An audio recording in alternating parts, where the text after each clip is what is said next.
Let's try to write the code to validate input box. First of all, go to your projects, then go to your directory, right click, new file, give any name .robot. So here we have one file, input box validation. So now we'll go for writing the code.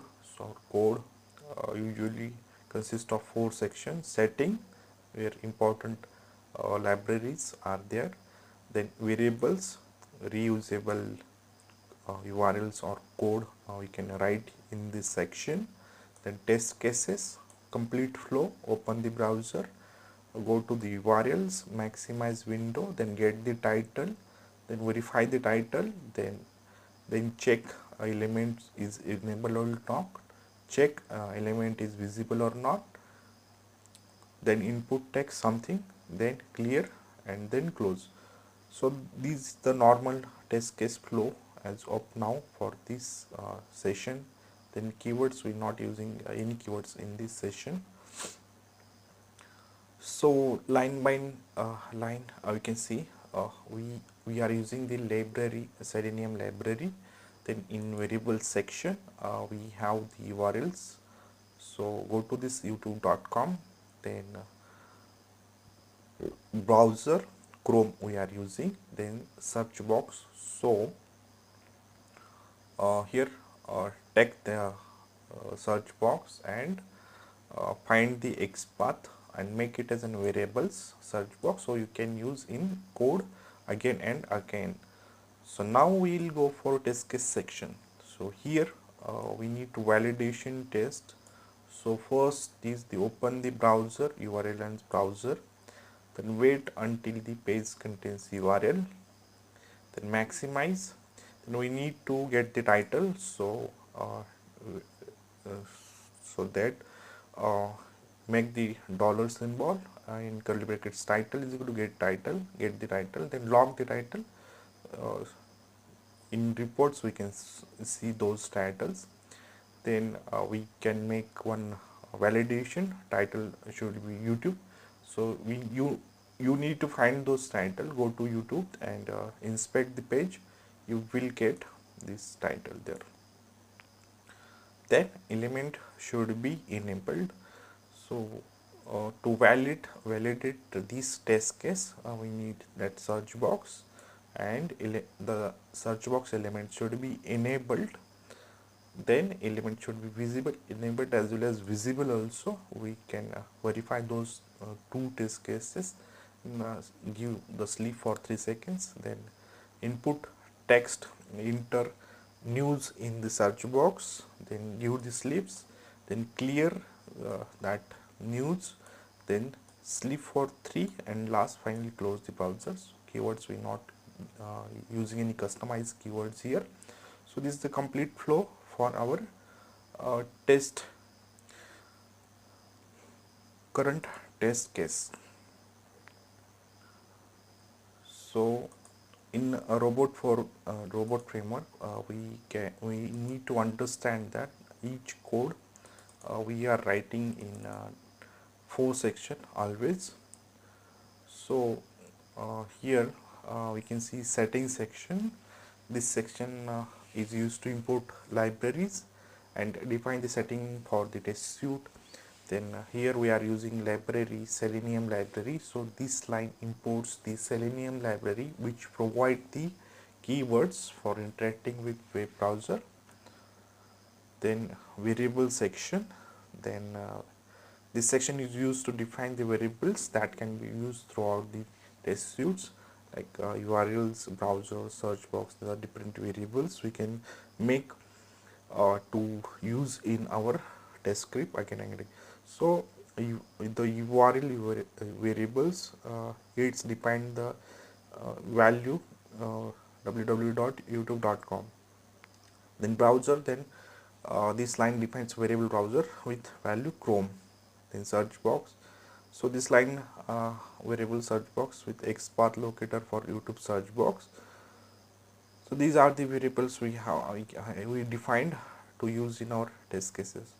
So in test case section we can see here this section used to define the test cases, and my test case name is validation of test.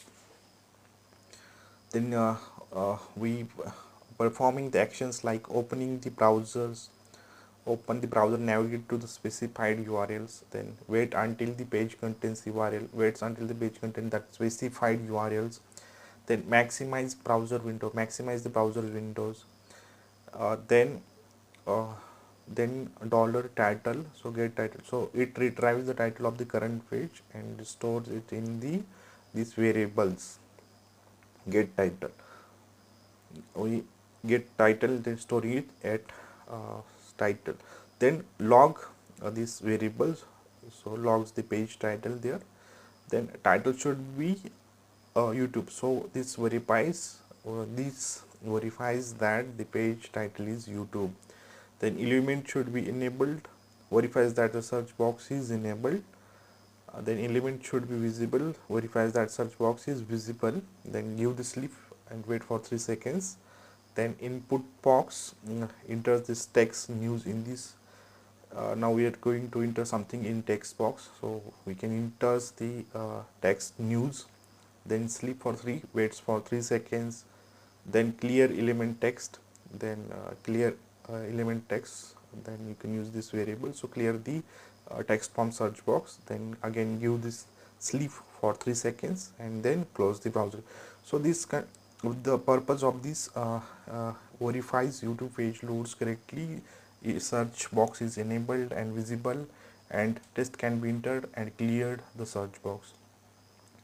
So now we can uh, we can run those codes. So go for go to terminal, robot automation slash, and then give the file name, so test underscore input box validation dot robot.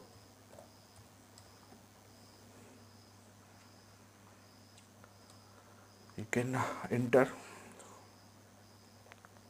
so you can see you are opening the browsers. It takes time loading the page, then finding the search box, entering the news, then clearing this and then closing. Then in between a lot of test, title, then title validation, element enable or not. So here we get the report, so right click, open in Chrome. So we can see here or all tests are passed, or it's the start time, end time, elapsed time, log files. Then here log files also there, we can click on those log files, and here we can see our total logs. So here one by one we can see open browser, wait until page contains URL, maximize browser, the get title, then title should be YouTube, then element should be enabled, element should be visible, input text, clear element text, and finally close the browser. So as this way we have successfully run the test for validate the text box. We validate the title, enable or not, visible or not, then entering something in the elements and then clearing these and finally closing the browsers. Keyword section, we're not using any customized keywords. So when we are going to design the framework, end-to-end framework, so we copying this code as it is, and we will make one POM files where we can write all those codes in structured way and execute. So at last we'll see end-to-end frameworks as well. So normally the robot frameworks codes consist on 4 sections always: settings, variables, test cases, and keywords. So that's all about the validation of input box in robot frameworks.